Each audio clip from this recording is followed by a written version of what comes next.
بسم اللہ الرحمن الرحیم۔ السلام علیکم پیارے دوستو، آج ہم آپ کی خدمت میں حضرت سلیمان علیہ السلام اور مچھلی کا واقعہ لے کر آئے ہیں۔ بہت خوبصورت اور بہت پیارا واقعہ ہے یہ۔ پیارے دوستو، حضرت سلیمان علیہ السلام اللہ تبارک و تعالیٰ کے برگزیدہ نبی اور حضرت داؤد علیہ السلام کے بیٹے تھے۔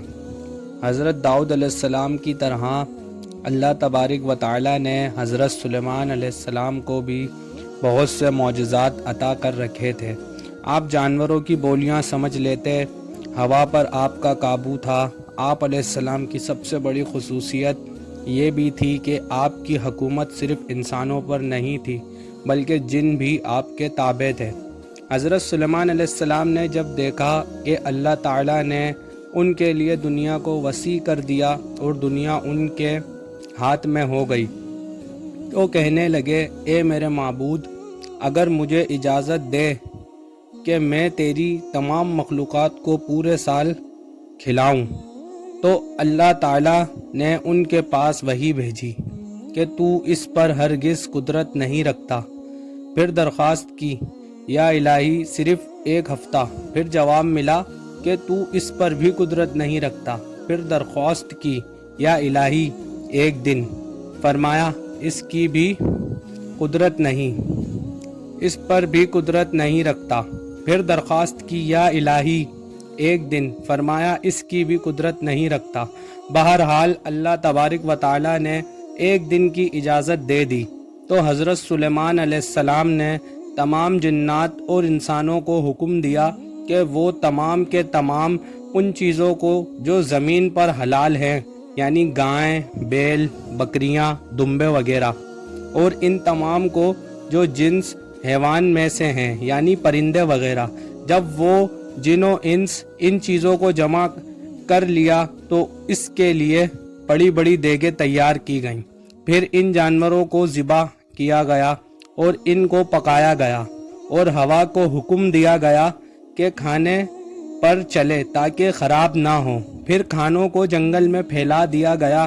اس کا طول 1 مہینے کی مسافت کے برابر تھا اور اس کا عرض بھی اتنا ہی تھا۔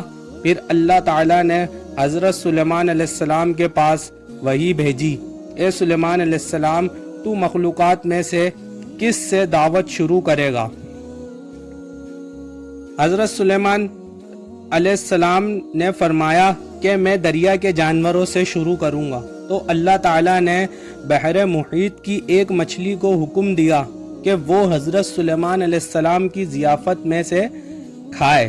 چنانچہ اس مچھلی نے سر اٹھایا اور کہا، اے سلیمان علیہ السلام، میں نے سنا ہے کہ تو نے ضیافت کا دروازہ کھول دیا ہے اور میری ضیافت تو کرے گا۔ حضرت سلیمان علیہ السلام نے فرمایا، لے اور کھانا شروع کر۔ چنانچہ وہ مچھلی آگے بڑھی اور دسترخوان کے شروع سے کھانے لگی۔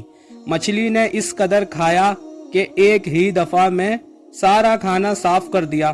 اس مچھلی نے پھر آواز لگائی کہ اے سلیمان، مجھے کھانا کھلاؤ اور میری بھوک مٹاؤ۔ حضرت سلیمان علیہ السلام نے فرمایا، تو تو سارا کھا گئی اور اب بھی تیرا پیٹ نہیں بھرا۔ تو مچھلی نے کہا، کیا اس طرح میزبان کا جواب ہوتا ہے اپنے مہمان کے لیے؟ اے سلیمان علیہ السلام، آپ خوب جان لیجئے کہ میرے لیے ہر روز اس طرح جتنا تو نے پکایا دن میں 3 مرتبہ متعین ہے، اور آج میرے کھانے کے روکنے کا سبب تو بنا اور تو نے میرے کھانے میں کمی کر دی۔ اسی وقت حضرت سلیمان علیہ السلام اللہ کے سامنے سجدہ کرتے ہوئے گر پڑے اور کہنے لگے، پاک ہے وہ ذات جو کفالت کرنے والی ہے مخلوق کی روزیوں کے ساتھ، جہاں سے مخلوق جانتی بھی نہیں کہ کہاں سے آتا ہے۔ تو پیارے دوستو، آپ نے دیکھا کہ اللہ تعالیٰ کے سوا کوئی بھی کسی کا پیٹ نہیں بھر سکتا۔ وہ مچھلی ایسے 3 لقمے روزانہ کے کھاتی تھی اللہ تعالیٰ کی عطا سے۔ تو اس واقعے سے ہمیں یہ سبق ملا کہ بے شک ہمارا رازق صرف اور صرف اللہ ہے، چنانچہ ہمیں صرف رزق اسی سے مانگنا چاہیے اور کبھی اپنے مال اور دولت اور وزارت و صدارت کے بلبوتے پر انسانوں پر غرور نہیں کرنا چاہیے کہ میرے پاس اتنا مال ہے، منصب ہے، اسی لیے مجھے رزق کے بارے میں پریشان ہونے کی ضرورت نہیں، بلکہ سب کچھ ہونے کے باوجود بھی اللہ سے مانگتے رہنا چاہیے۔ دعا ہے کہ اللہ تعالی ہم سب کو اس واقعے سے سبق حاصل کرنے کی توفیق عطا فرمائے، آمین۔ پیارے دوستو، آج ہم نے آپ کی خدمت میں یہ واقعہ رکھا۔ امید ہے کہ آپ کو یہ واقعہ انتہائی پسند آیا ہوگا۔ ویڈیو پسند آئی تو اس کو لائک کریں، چینل پر نئے ہیں تو چینل کو سبسکرائب کریں، اس اپنے پن کے ساتھ کہ اپنا بہت ہی خیال رکھیں۔ السلام علیکم ورحمۃ اللہ وبرکاتہ۔